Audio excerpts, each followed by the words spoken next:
Special election in South Carolina tomorrow, being watched closely by Eliot Spitzer and Anthony Weiner, and, well, for obvious reasons. Mark Sanford, who had been trailing big time in the polls after his trip to the Appalachian Trail, now ahead in the latest poll over, I forget her first name, but it's Colbert-Busch. I know that it's not Colbert. Elizabeth. She is the sister of Stephen Colbert, the comedian.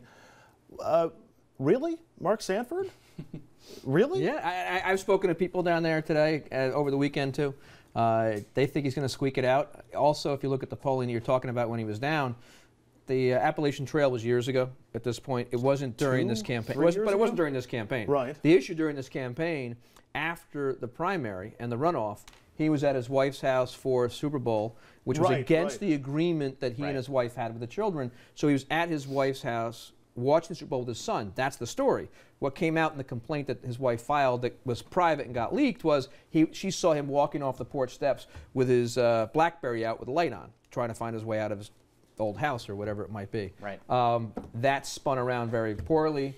The Democrats jumped on it very smartly at that point. At that point, the NRCC stepped away, hasn't put a dime into the race, and everyone on the Republican side has been saying, let's see what happens. If he wins tomorrow, is that the end of sex scandal? Is the end of your political career?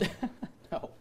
I think it doesn't matter already. I think he's proven, remember, his fatal flaw, actually, if he does lose, is what happened during the campaign. It's not about what he asked for forgiveness.